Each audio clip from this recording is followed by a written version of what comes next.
ในยุคโลกกำมือเดียวนักเผยแผ่ควรฝึกใช้สื่อให้เป็นประโยชน์ภายในประเทศควรจะมีรายการวิทยุเผยแผ่พระพุทธศาสนาประจำจังหวัดอย่างน้อย1 ชั่วโมงต่อ1 วันเพื่อประชาสัมพันธ์หรือเทศนาอบรมสั่งสอนประชาชน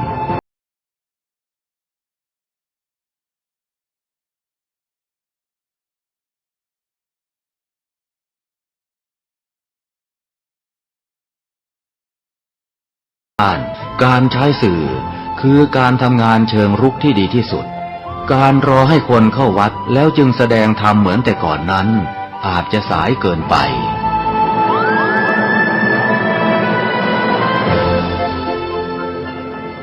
เราควรใช้สื่อนำธรรมะเข้าไปให้ถึงภายในบ้านโรงเรียนองค์กรต่างๆให้มากที่สุดการใช้สื่อจะทำให้ผ่อนแรงและประหยัดทั้งคนและเวลา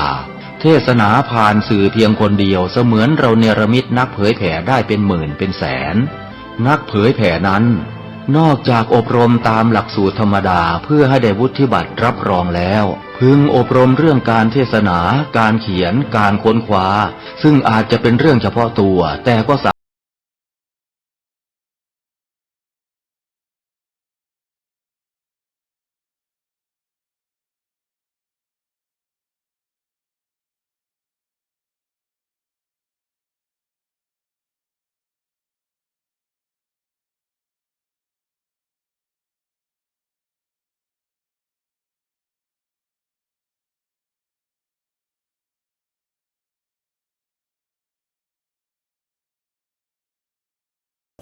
ท่านกำลังติดตามรับฟังสถานีวิทยุกระจายเสียงพระพุทธศาสนาแห่งชาติและสังคมคลื่นเพื่อการศึกษาพระพุทธศาสนาและวัฒนธรรมระบบ FM 104.5 เมกะเฮิรตซ์รายการต่อไปเป็นรายการคดีโลกคดีธรรม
พุทธศาสนา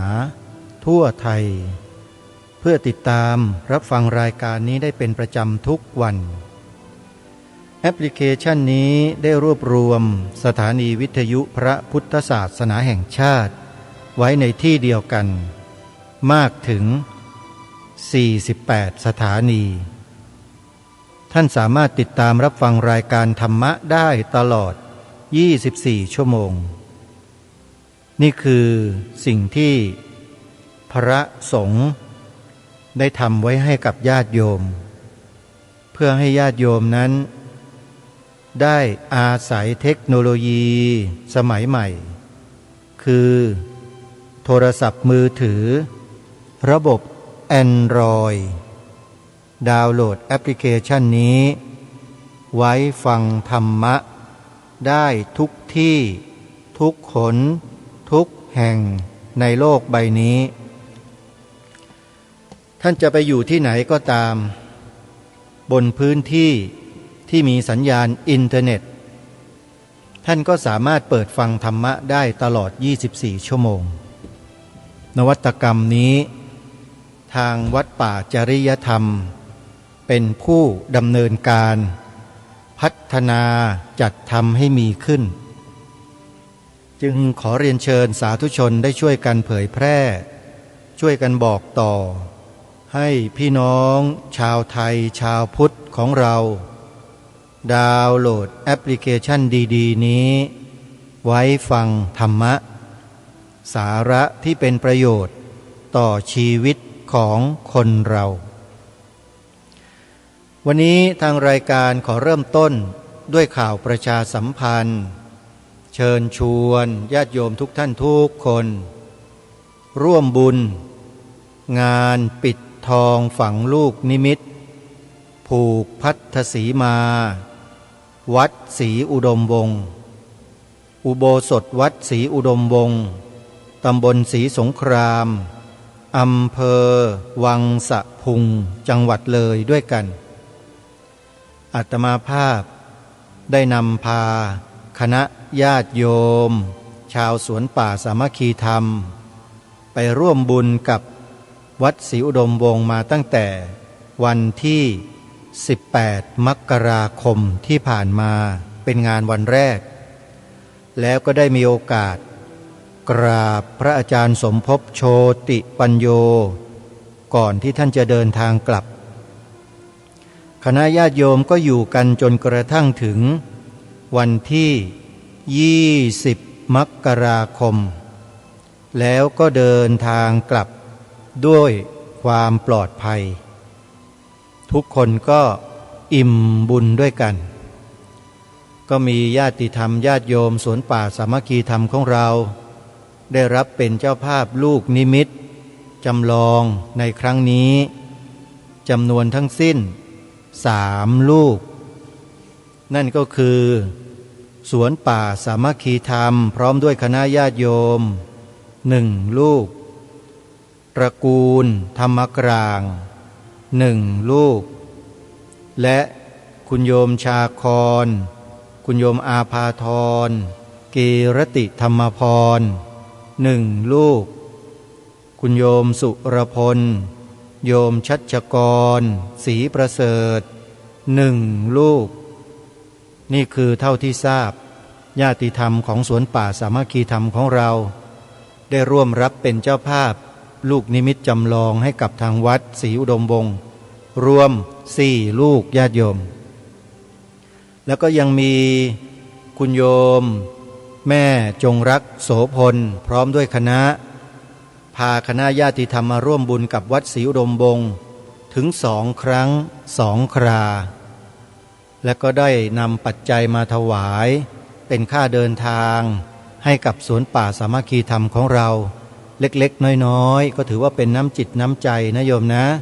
อนุโมทนาบุญกับคณะของคุณโยมแม่จงรักโสพลไว้ณโอกาสนี้เป็นอย่างยิ่งอย่าลืมไปร่วมบุญสร้างศาลาให้กับสวนป่าสามัคคีธรรมด้วยกันนะโยมนะเดี๋ยวจะลงหลักปักเสาเอกในอีกไม่กี่เวลาข้างหน้าเนี่ยโยมน่าจะเป็นเดือนกุมภาพันธ์นี้แหละจะเป็นไปได้หรือไม่มากน้อยเพียงใดเดี๋ยวจะแจ้งให้ทราบอย่างเป็นทางการอีกครั้งหนึ่งแต่ยังไงก็ตามก็ต้องมีศาลาหลังเล็กๆไว้สักหลังหนึ่งญาติโยมที่ไปก็จะได้อาศัยศาลาหลังดังกล่าวที่เราจะร่วมกันจัดสร้างเนี่ยไว้หลับนอนไว้พักพิงในช่วงเวลาที่เหมาะสมเพราะว่าที่สวนป่าสามัคคีธรรมเรานั้นไม่มีอาคารสถานที่อื่นใด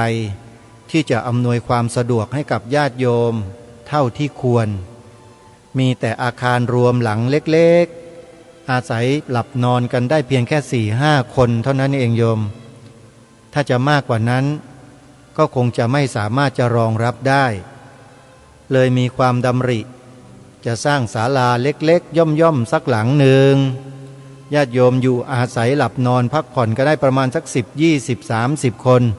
ก็ถือว่าใช้ได้แล้วนะโยมนะใครจะร่วมบุญก็คอยติดตามข่าวสารข้อมูลในโอกาสต่อไป แต่ในช่วงนี้เนี่ยยังไงก็ตามญาติโยมเราก็คงจะต้องร่วมด้วยช่วยกันทำบุญปิดทองฝังลูกนิมิตอุโบสถวัดศรีอุดมวงศ์กันก่อนเพราะว่างานนี้จะจัดไปถึงวันที่28มกราคมยังมีกำหนดวันกำหนดงานอีกหลายวันนะเปิดโอกาสให้สาธุชนโดยทั่วไปได้มีส่วนร่วมทำบุญสนับสนุนการทำงานเผยแผ่พระพุทธศาสนาให้กับครูบาอาจารย์ของเรายิ่งในช่วงนี้ด้วยแล้วเนี่ยศาสนาพุทธในเมืองไทยของเรานั้นมีปรากฏการณ์ที่แปลกๆประหลาดเกิดขึ้นมาเรื่อยๆถ้าเราไม่ช่วยกันทำความถูกต้องให้มีความมั่นคงชัดเจนนะฮะเราก็อาจจะเพลียงพล้ำต่อสิ่งที่ไม่แท้จริงไม่แน่นอนเหล่านั้นได้อันนี้เพียงแค่เตือนบอกกันไว้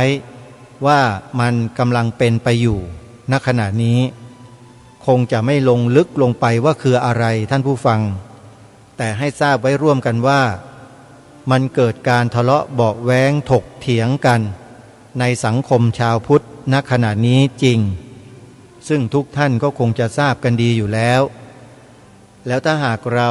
ใช้สติปัญญาพิจารณาสาวไปหาต้นตอต้นเหตุแล้วก็จะพบกันทุกคนนั่นแหละแต่คงไม่สามารถชี้ชัดลงไปในรายการได้แต่บอกว่ามันเกิดเหตุการณ์ขัดแย้งกันขึ้นแล้วนั่นก็หมายความว่ามันมีที่มาที่ไปแน่นอนทีนี้ปัจจุบันเราจะทำกันอย่างไรกับเรื่องราวเหล่านี้เราก็ต้องใช้ปัญญาพิจารณาด้วยเหตุด้วยผลด้วยความจริงเหตุผลและความจริงที่ทางรายการจะขอชวนพวกเราได้ช่วยกันพิจารณาก็คือว่าประเทศไทยของเราเป็นประเทศที่นับถือศาสนาพุทธมาช้านานแล้วเป็นพันปีมาแล้วโยม2,000 กว่าปีตั้งแต่สุวรรณภูมิมานู่นแหละหลักธรรมคำสอนในทางพระพุทธศาสนาก็แพร่กระจายขยายไปทั่วทุกภูมิภาคของผืนแผ่นดินไทยผืนนี้ในอดีตมานานแล้วการสืบสารรักษาต่อยอดพระธรรมวินัยของพระสัมมาสัมพุทธเจ้าที่บรรพชนเราได้ทำสืบสารกันต่อกันมาเนี่ยก็มีมาจนกระทั่งถึงพวกเราในยุคปัจจุบันนี้ดีอยู่แล้วแต่พออยู่มาโลกมันทันสมัยเกินมันมีระบบสื่อสารมวลชนเนี่ยเข้ามาเกี่ยวข้องกับชีวิตมนุษย์ทุกคนถึงในบ้านถึงในมือทุกคนแล้วเนี่ยมันก็มีกลุ่มบุคคลบางกลุ่มบางพวกต้องการจะสร้างปรากฏการณ์ในทางที่เป็นลบให้เกิดขึ้นกับวงการพระพุทธศาสนาของเราเขาก็ดำเนินการทำอย่างที่เรารู้เราเห็นเราทราบกันจึงเกิดผลคือความขัดแย้งโต้แย้งทะเลาะเบาะแว้งถกเถียงแล้วก็จะทำลายล้างซึ่งกันและกันมีการทำร้ายร่างกายกันแล้วนะโยมนะเห็นเลยนะอันเนี้ยมันเป็นสิ่งที่เกิดขึ้นจริงทีนี้วิธีแก้ก็คือเราเนี่ยจะต้องทำการศึกษาประวัติความเป็นมาของพระพุทธศาสนาที่มั่นคงอยู่บนผืนแผ่นดินไทยของเรามาตลอด 2,000 กว่าปีเนี่ยว่ามีที่มาที่ไปอย่างไรให้เข้าใจแจ่มแจ้งกันด้วยไม่ใช่ไปหลงไปเชื่อไปฟังใครไม่รู้โผล่มาจากไหนก็ไม่รู้ขึ้นมาก็ดังเปรี้ยงปร้างแล้วพวกเราก็คล้อยตามกันไปไอ้อย่างนี้ไม่ถูกต้องนะขอเตือนว่าไม่ถูกต้องทำอย่างนี้ไม่ถูกต้องเอาเสียเลยเราทั้งหลายไม่เคยศึกษาเรียนรู้พระธรรมคำสอนของพระสัมมาสัมพุทธเจ้าตามหลักสูตร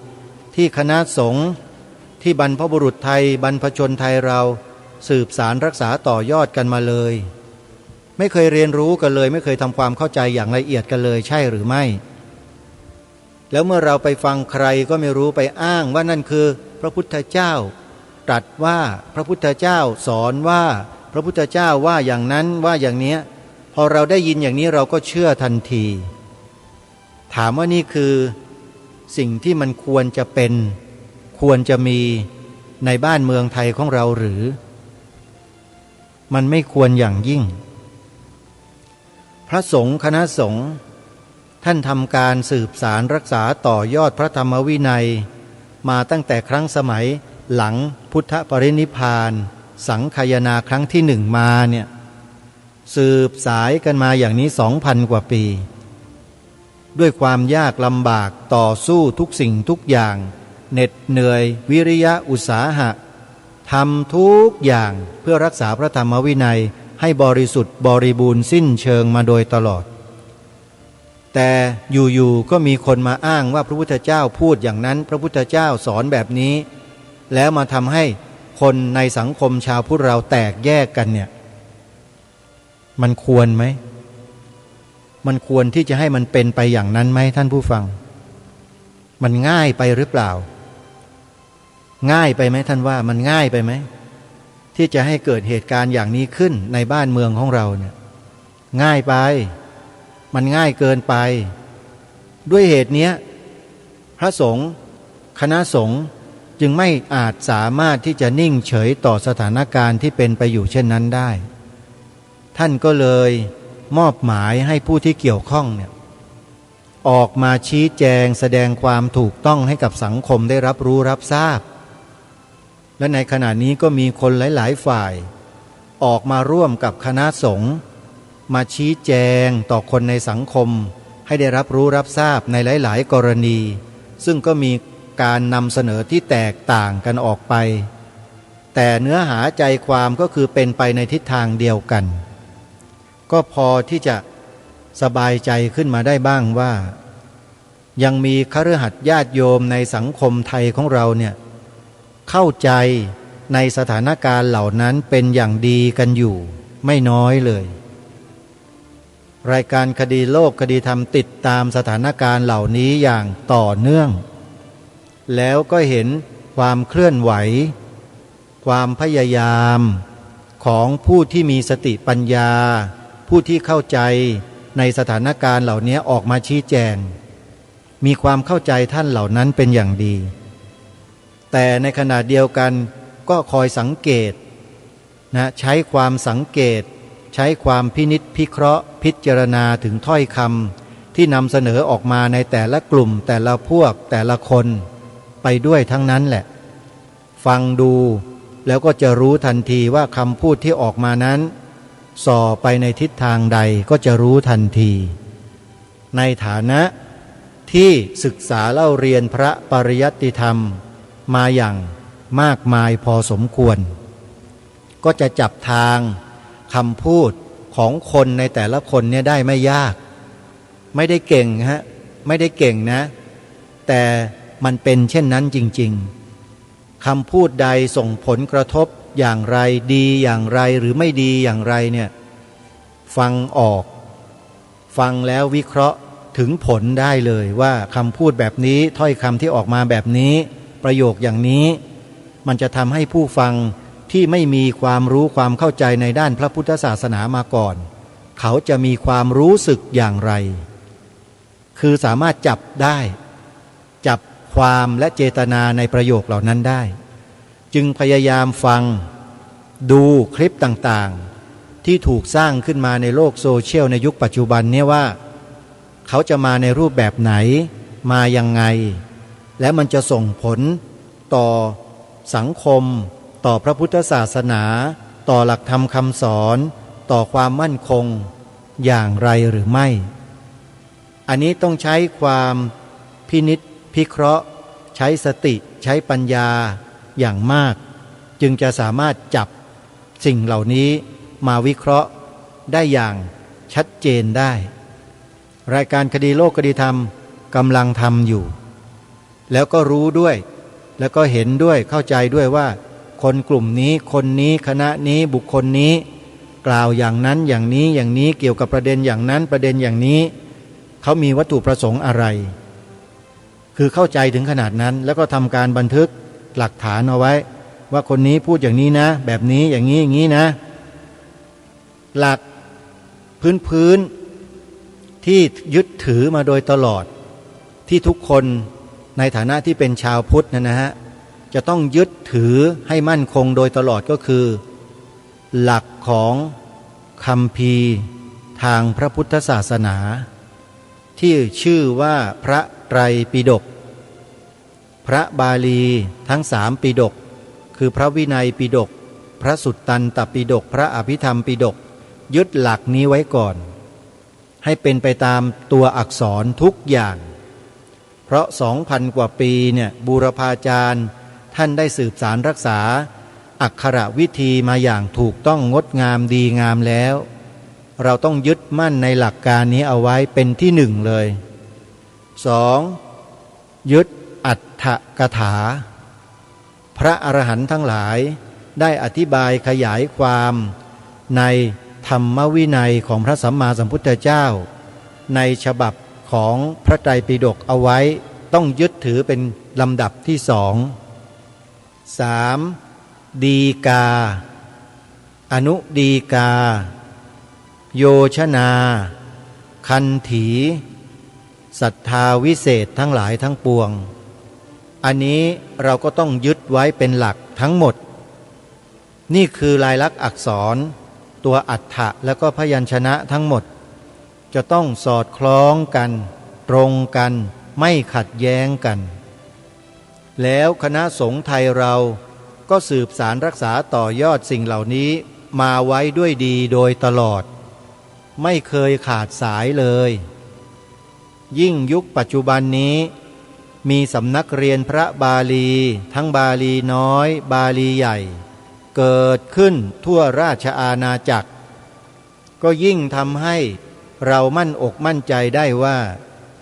พระธรรมคำสอนของพระสัมมาสัมพุทธเจ้านั้นจะยังคงอยู่มั่นคงบนผืนแผ่นดินไทยของเราผืนนี้และคู่โลกใบนี้ไปได้อีกนานแสนนานเลยทีเดียวขอให้เราเชื่อมั่นในสิ่งนี้เถอะบรรพชนเราน่ะ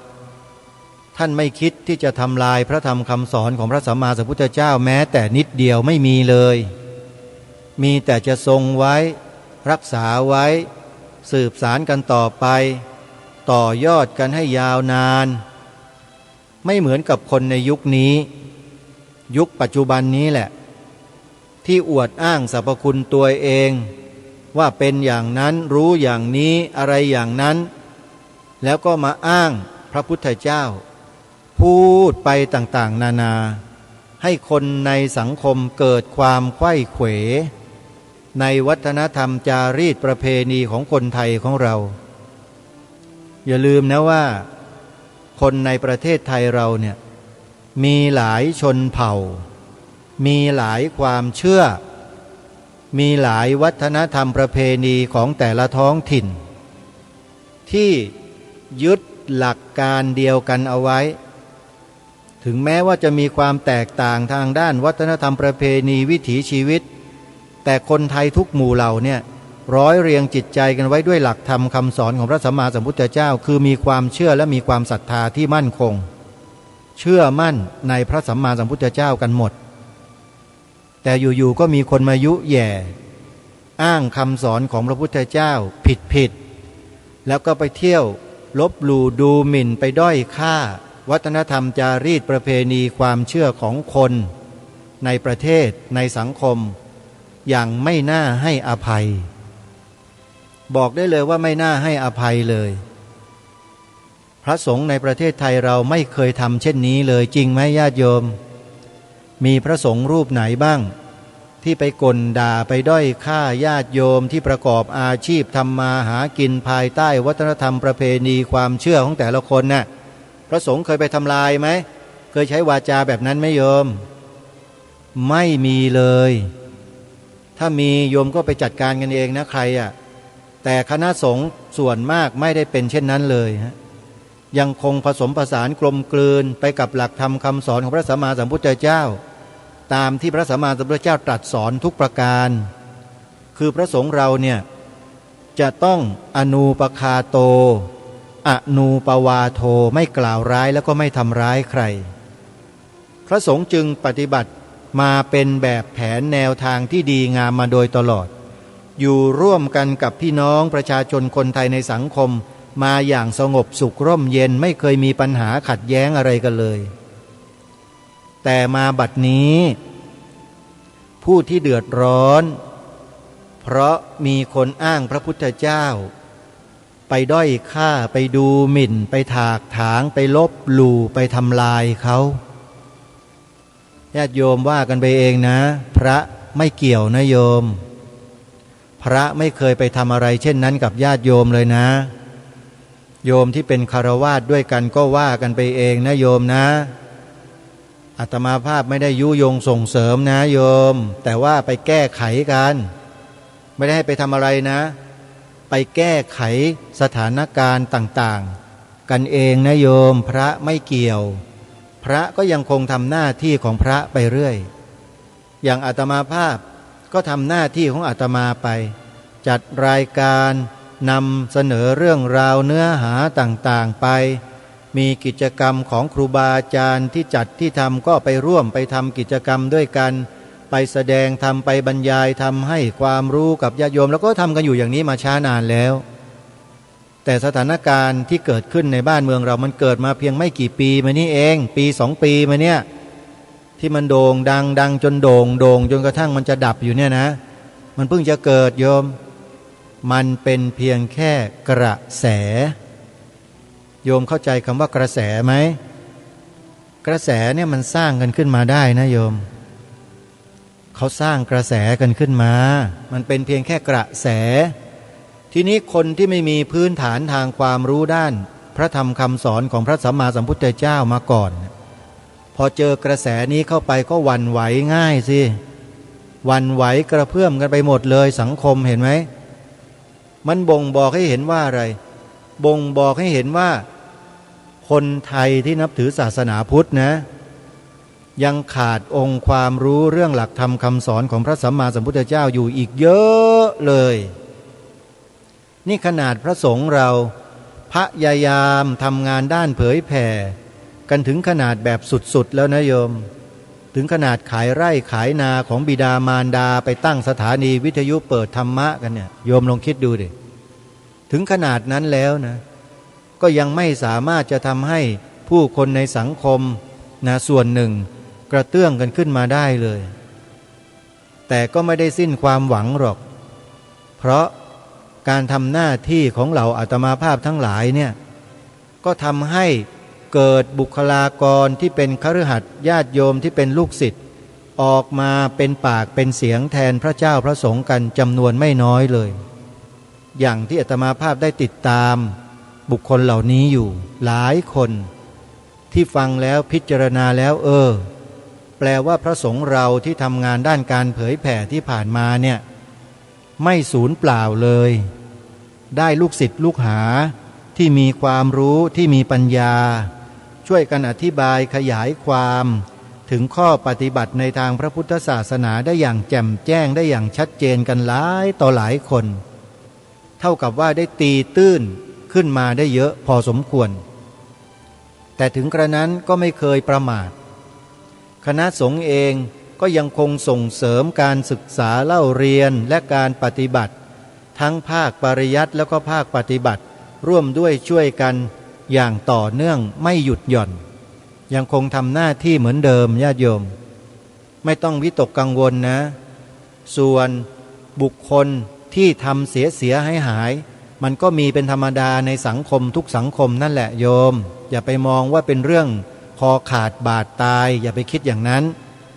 เวลาไปดูพวกสื่อนำเสนอเรื่องราวของพระบางรูปที่กระทำความผิดเนี่ยญาติโยมก็ดูแล้วก็ชั่งใจไว้ให้มันหนักๆเอาลูกตุ้มถ่วงหูไว้ให้เยอะๆนิดนึงนะโยมนะไม่งั้นเดี๋ยวโยมก็จะไหลไปตามกระแสเพราะเขาชอบโหนกระแสโยมเอากระแสมาโหนเข้าใจไหมเมื่อมาโหนแล้วพวกเรานี่ก็โหนตามเขาอะพอโหนตามเขาโหนไปไหนเราก็โหนไปนู่นเขาจะแห่ไปไหนเราก็แห่ไปนู่นโหนไปโหนมามึนเสร็จแล้วก็มาทะเลาะเบาะแว้งกันอย่างนี้ถือว่าเป็นการ นำเสนอและเป็นการชี้นำในทางที่ดีที่ถูกที่ควรหรือไม่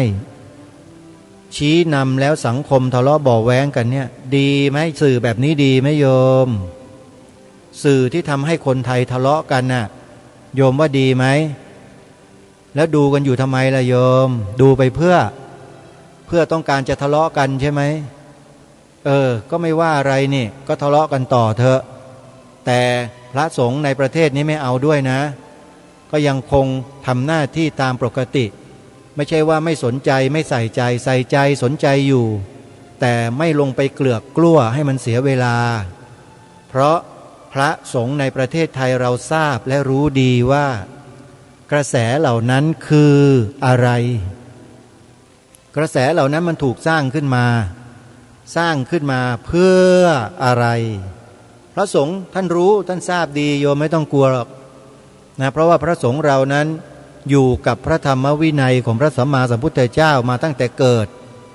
คือเกิดเป็นพระสงฆ์มาในโบสถ์เนี่ยออกจากโบสถ์มาก็เรียกว่าเกิดใหม่พอเกิดมาก็เรียนรู้ศึกษา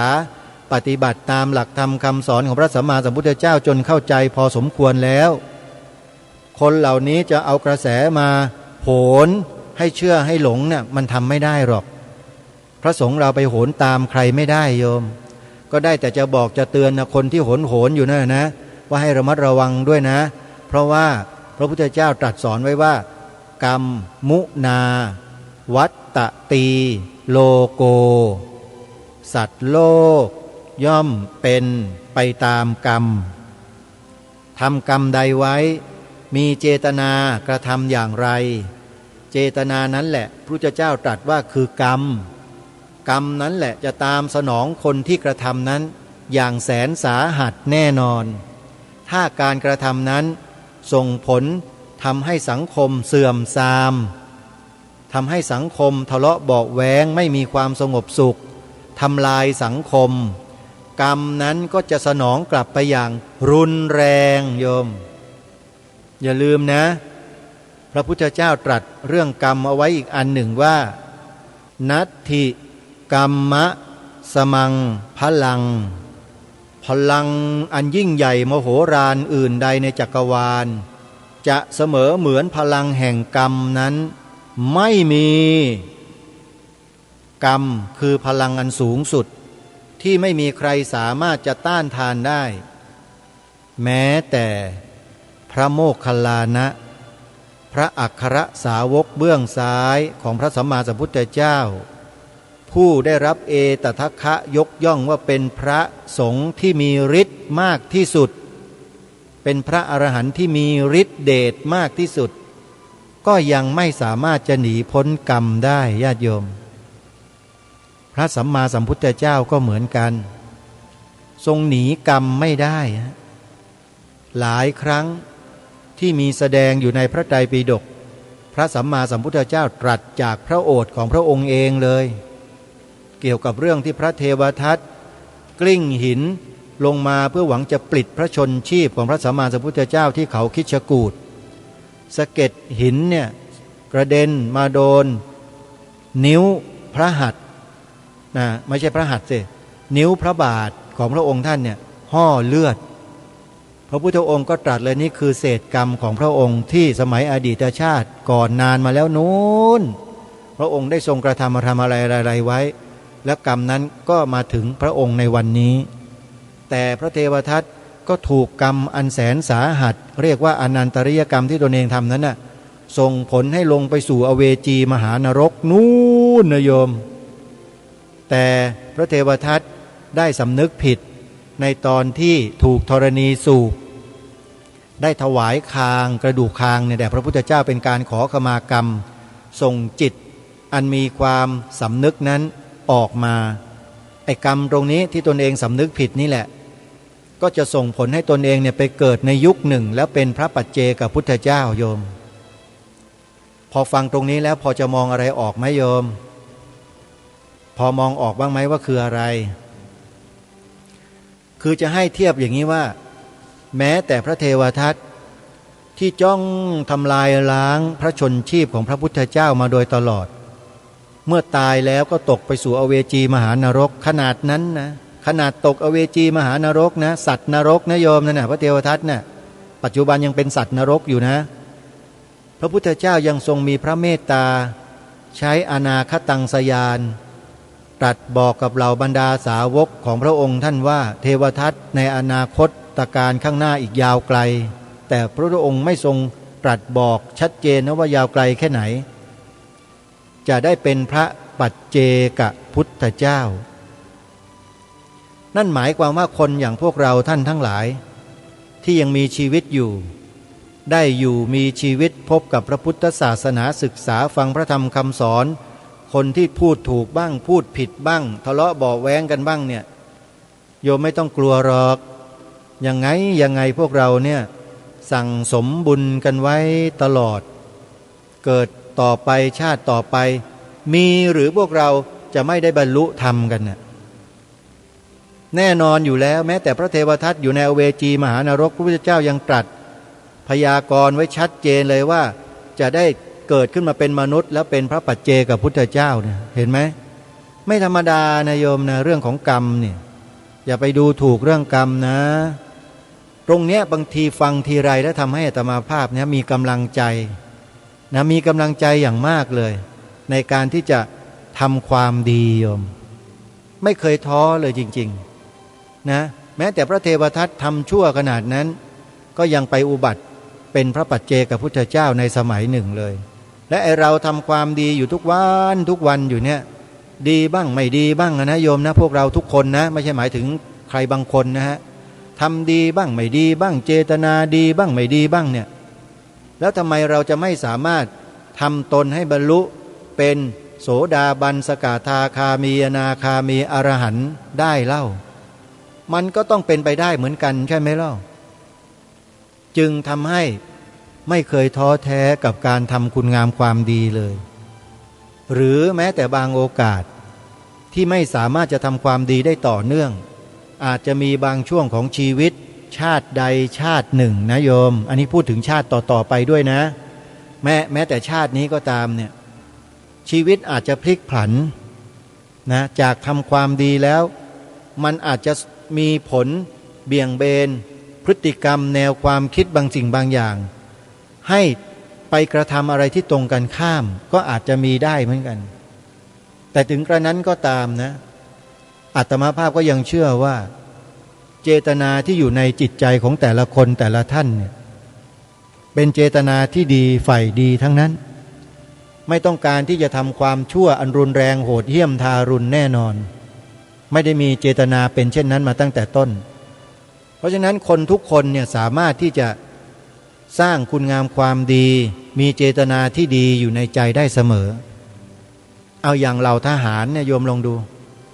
ที่เขาไปถืออาวุธถือปืนไปฝึกยิงฝึกอะไรต่างๆอาวุธต่างๆแล้วก็ไปออกรบเนี่ย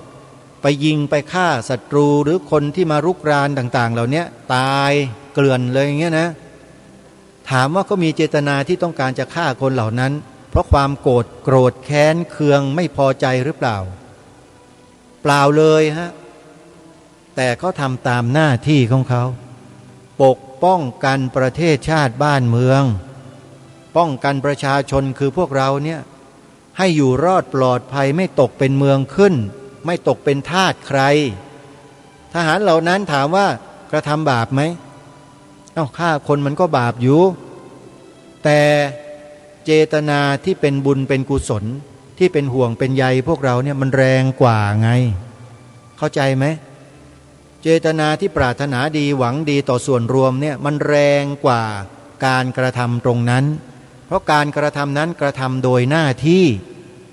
ไม่ได้มีเจตนาอันโหดร้ายทารุณที่จะไปทำหน้าที่ตรงนั้นเพราะฉะนั้นตรงนี้ต้องทำความเข้าใจกันด้วยญาติโยมนะแยกให้ออก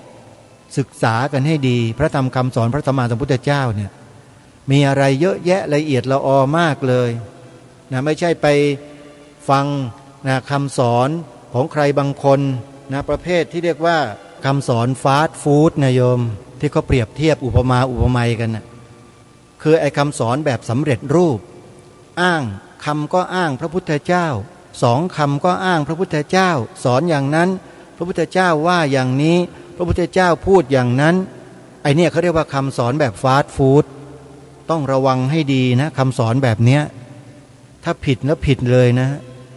เมื่อผิดแล้วจะกลับคืนไม่ได้นะแล้วก็จะเข้าใจผิดไปตลอดกาลเลยทีเดียวคำสอนของพระสัมมาสัมพุทธเจ้าถ้ามันง่ายถึงขนาดนั้นเนี่ยป่านนี้คนเรานี่ไม่บรรลุทำกันไปหมดแล้วหรือโยมจริงหรือไม่ใช่เรื่องง่ายๆนะฮะการศึกษาพระธรรมคำสอนพระสัมมาสัมพุทธเจ้าต้องศึกษากันไปโดยลำดับขั้นมีตอนแล้วก็พระองค์ท่านก็ไม่เคยปิดบังในหลักธรรมคำสอนของพระองค์เนี่ยเปิดเผยหมดเลยแต่ไม่ควรที่จะกระทำอะไรแบบมักง่ายเรียนแบบมักง่ายรู้แบบมักง่ายเข้าใจแบบมักง่ายอย่าไปทำอย่างนั้นนะอย่าทำอย่างนั้นโยมถ้าเราไม่รู้จริงเราอย่าเพิ่งไปตัดสินใจว่าอะไรผิดอะไรถูกต้องไปศึกษาให้รู้ด้วยตนเองก่อนศึกษาอะไรล่ะถึงจะรู้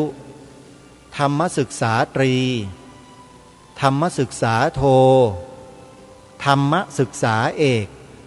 ก็มีสอนกันอยู่ทั่วไปเยอะแยะเคยไปขนขวายไขว่คว้าหาเรียนกันบ้างไหมเล่าวัดธรรมมงคลเถาบุญยนนท์วิหารก็สอนธรรมศึกษาเป็นอาจินเป็นปกติไปเรียนไปรู้ไปดูไปอ่านไปทำความเข้าใจสิวัดธรรมมงคลเถาบุญยนนท์วิหารอยู่ถนนสุขุมวิทซอย101นะเข้าไปเลยโยมไปขอสมัครเรียนธรรมศึกษาได้เลยหรือวัดใหญ่ๆที่เขาเรียนปริยัติธรรมกันหลายๆวัดในกทมในต่างจังหวัดในจังหวัดต่างๆเนี่ยมีทั้งนั้นแหละไปขนขวายหาความรู้สอบถามดูได้ถ้าสนใจจริงเนี่ยมันจะต้องได้เรียนโยมและโดยเฉพาะการศึกษาในหลักธรรมคำสอนชั้นสูงวิชาการชั้นสูงของพระพุทธศาสนาเนี่ยก็คือพระอภิธรรมโยมก็มีให้เรียนให้สอนกันอยู่ส่วนกลางก็ที่วัดมหาธาตุยุวราชรังสฤษท่าพระจันทร์สนามหลวงกรุงเทพเนี่ยก็สอนกันอยู่แล้วก็มีสอนวิปัสสนากรรมฐานด้วยคือครบทั้งปริยัติแล้วก็ปฏิบัติอยู่ในวัดเดียวกันนี้เลยวัดมหาธาตุท่าพระจันทร์นี่แหละโยมมาสิฮะอุทิศตนให้กับความรู้ที่เราจะได้สักนิดหนึ่งเถอะเสียเวลาสักหน่อยแต่เราได้ความรู้ไปตลอดทุกภพทุกชาติไม่มีขาดไม่มีเกินเนี่ยมันน่าจะคุ้มนะอาตมาภาพว่าเนี่ยดีกว่าปล่อยชีวิตไปวันๆหนึ่งโดยที่เราไม่รู้อย่างแจ่มแจ้งแทงตลอดและเข้าใจแล้วเราก็ไปว่ากันทะเลาะกันเถียงกันอยู่อย่างนั้นแหละใครที่ศึกษาพระธรรมคำสอนพระสัมมาสัมพุทธเจ้ามาอย่างดีแล้วเนี่ยจะไม่เถียงกับคนที่ต้องการจะให้เกิดการเถียงเราไม่เถียงกับเขาแต่เราจะฟังผู้ที่เขามีสติปัญญาอธิบายความได้อย่างละเอียดลึกซึ้งได้เข้าใจเนี่ยเราก็จะฟังท่านเหล่านั้นแหละแล้วเราก็นำมาเป็นองค์ประกอบกับความรู้ของเราให้เพิ่มพูนยิ่งขึ้นไม่ต้องไปแก้ปัญหาอะไรให้มากมายเพราะมีผู้ที่รับผิดชอบทำหน้าที่แก้ปัญหาอยู่แล้วโยมไม่ต้องกลัวเราก็นำเสนอในสิ่งที่ถูกต้องตรงไปตรงมาก็เท่านั้นเองอย่างพระพุทธเจ้าตรัสสอนเรื่องของการบูชาอย่างเนี้ยมีปรากฏอยู่ในมงคลสูตรด้วยนะปูชาจะปูชนียานังเอตัมมังคลมุตตมังเป็นมงคลสูงสุดด้วยแต่มีคนบางคนเขาบอกว่าไอ้บูชาแบบนี้ทำแบบนี้บวงสรวงแบบนี้ผิดไม่ถูกต้องเป็นเดรัจฉานวิชาเห็นไหมว่าเข้าไปนั่นเห็นไหมเล่าอันนี้ไอ้เราไม่มีองค์ความรู้มาก่อนก็เชื่อสิฮะทำไมถึงเชื่อก็คนพวกนี้เขาอ้างว่าเป็นคำสอนของพระพุทธเจ้าคำก็พระพุทธเจ้า2 คำก็พระพุทธเจ้า3 4 5ก็พระพุทธเจ้าทั้งนั้นเลยลองสังเกตดูให้ดีสิเขาจะมีพระพุทธเจ้าขึ้นหน้าเลยอันตรายนะญาติโยม ขอบอกว่าอันตรายนะ อันตรายอย่างไรนั้นท่านไปหาฟังคนอื่นเขาดูสิที่เขาวิพากษ์วิจารณ์น่ะเขาจะบอกไว้ชัดเลยว่าอันตรายยังไงตอนนี้ในโลกโซเชียลก็เริ่มที่จะมาลงทัวร์กฐินกันเยอะขึ้นเขาเรียกว่าอะไรนะตั้งทัวร์กฐินเตรียมที่จะมาทอดกฐินให้กับคนที่สอนผิดสอนเพี้ยนเนี่ยเพิ่มขึ้นทุกทีเขาเรียกว่าทัวร์ลงทุกวันเลยโยมนั่นแหละทัวร์เหล่านั้นแหละควรไปฟังดูว่าเขาลงแบบไหนลงยังไงต้องมีวิจารณญาณด้วยนะถ้าลงแบบหยาบไม่ถูกไม่ควรไม่เหมาะเราก็อย่าไปดูอย่าไปฟังอันไหนที่ยกหลักฐานเหตุผลในคัมภีร์พระไตรปิฎกบาลีอัตถกถาฎีกาอันเนี้ยเราควรจะฟังให้เยอะๆทางรายการก็เคยแนะนำไปบ้างแล้วว่าพระสงฆ์รูปใดที่ท่านอ้างคำสอนของพระสัมมาสัมพุทธเจ้าโดยยึดถือตามคัมภีร์พระไตรปิฎกอัตถกถาฎีกาให้เราฟังพระสงฆ์รูปนั้นฟังแล้วพิจารณาตามท่านแล้วจะไม่ผิดจะไม่ถือผิดจะไม่ฟังผิดจะไม่นำมาผิดเมื่อนำมาไม่ผิดเวลานำไปสู่ผู้อื่นมันก็ไม่ผิดเหมือนกันโยมก็ถูกต้องตรงตามพระไตรปิฎกเหมือนกันจึงอยากให้พวกเราเนี่ยได้ติดตามครูบาอาจารย์เหล่านี้ที่ท่านมาชี้แจงมาแสดงเหตุผลอ้างอิงคัมภีร์ทางพระพุทธศาสนาคำสอนของพระสัมมาสัมพุทธเจ้าที่ถูกต้องเนี่ยว่าเป็นอย่างไรเราจะได้ไม่ไปหลงทิศหลงทางเชื่อใครบางคนบางกลุ่มบางพวกแล้วก็ไหลไปตามกระแส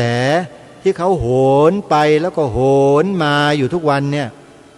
เราจะได้ไม่ต้องถูกโหนโยมนะเอานะโยมก็ยังไงก็ฝากพวกเราท่านทั้งหลายด้วยว่าให้ร่วมด้วยช่วยกันรักษามาตรฐานของ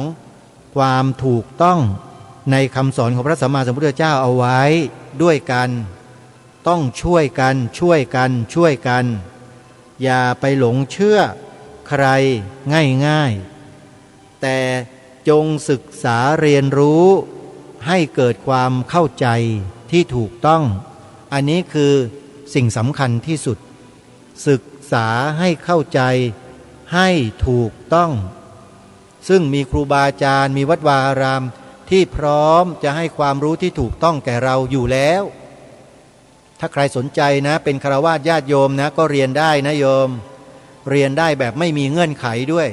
ฟรีไม่เสียกระตังแต่ต้องตั้งใจจริงนะเดี๋ยวจะแนะนำให้1วัดไวยกูลถารามอยู่อุดรธานีบ้านผือวัดวิหารธรรมอยู่อำเภอน้ำโสมอุดรธานีเหมือนกันวัดท่ามะโออำเภอเมืองจังหวัดลำปาง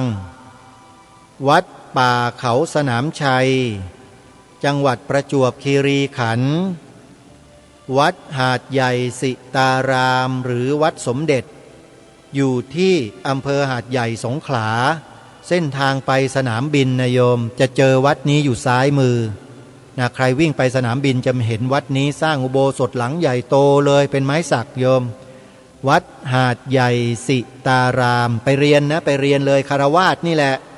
ไปขอเรียนเลยถ้าสนใจจริงๆเนี่ยท่านให้เรียนแน่นอนนะแล้วก็บอกว่าฟังมาจากไหนบอกว่าฟังมาจากรายการคดีโลกคดีธรรมนะโยมนะแล้วให้ครูบาอาจารย์เหล่านั้นเนี่ยไปเสิร์ชหาใน Google ใน YouTube เดี๋ยวท่านก็รู้เองว่าใครนะแล้วก็อีกวัดหนึ่งโยมอยู่ในใกล้ๆกรุงเทพเนี่ยวัดจากแดงตำบลทรงขนองอำเภอพระประแดงจังหวัดสมุทรปราการวัดนี้ถือว่าเป็นวัดที่มีความเชี่ยวชาญชำนาญด้านบาลีอัตถกถาฎีกามากที่สุดในประเทศไทยขณะนี้คือวัดจากแดงนี่แหละอยู่สมุทรปราการนี่เองพระประแดงนี่เองโยมไปสมัครเรียนได้เลยบอกท่านเจ้าคุณ พระราชวชิระบัณฑิตหรือเจ้าคุณพระมหาประนอมธรรมลังการโรโดยบอกว่าอาตมาเจ้าของรายการคดีโลกคดีธรรมแนะนำให้มาสมัครแล้วโยมก็จะได้รับเป็นกรณีพิเศษเข้าไปเรียนได้เลยโยมเรียนพระบาลีอัตถกถาดีกานี่แหละแล้วโยมจะหายสงสัยนอกจากหายสงสัยแล้วโยมยังจะเป็นกำลังสำคัญให้กับพระพุทธศาสนาให้กับพระเจ้าพระสงฆ์ได้อีกด้วยนะโยมนะเอานี่เรื่องจริงนะโยมเอาใครจะเสียสละตนเองไปเรียนมั่งไปที่วัดจากแดงได้เลยโยมถ้าอยู่ในส่วนกลางนะถ้าอยู่ทางตอนใต้ก็มีที่ประจวบคีรีขันธ์วัดเขาสนามชัยที่อำเภอหาดใหญ่สงขลาวัดหาดใหญ่สิตารามนี่ภาคใต้นะภาคเหนือก็วัดท่ามะโอลำปางภาคอีสานตอนบนก็ที่จังหวัดอุดรธานีก็มีวัดวิหารธรรมของพระอาจารย์มหาสมปองมุทิโตแล้วก็เปิดเรียนออนไลน์ด้วยใครสนใจก็ติดต่อเข้าไปที่วัดวิหารธรรมได้เลยโยมดูในเพจใน Facebook วัดวิหารธรรมอำเภอน้ำโสมจังหวัดอุดรธานีสมัครเรียนออนไลน์เรียนบาลีออนไลน์ได้เลยนะประชาสัมพันธ์ให้เอาละญาติโยมเวลาของรายการหมดแล้ววันนี้เดี๋ยวไว้พบกับรายการได้ใหม่ในวันต่อไปนะรายการต่อไปก็เสียงชาวพุทธเลยทางสถานีวิทยุวัดป่าจริยธรรมท่านอาจารย์ผู้ช่วยศาสตราจารย์ดร.บุญยวัฒน์บุญทวงศ์นะท่านเป็นผู้ดำเนินรายการอยู่ในนามของพุทธสมาคมของจังหวัดเลยโยมติดตามรับฟังด้วยนะอยู่ทางจังหวัดเลยนะแล้วก็มีอีกหลายๆรายการนะทางสถานีวิทยุต่างๆที่ออกรายการคดีโลกคดีธรรมโยมก็ติดตามรับฟังรายการต่างๆของครูบาอาจารย์ของเราวันนี้เวลาของรายการหมดลงแล้วพบกับรายการได้ใหม่ในวันต่อไปขอความสุขความสวัสดีในธรรมแห่งองค์สมเด็จพระบรมศาสดาสัมมาสัมพุทธเจ้าจงปรากฏเกิดมีขึ้นในจิตใจของท่านผู้ฟังทุกท่านทุกคนเทินขอเจริญพรกล้าคิดก็ต้องกล้าทำอย่ากลัวถ้าทำความดี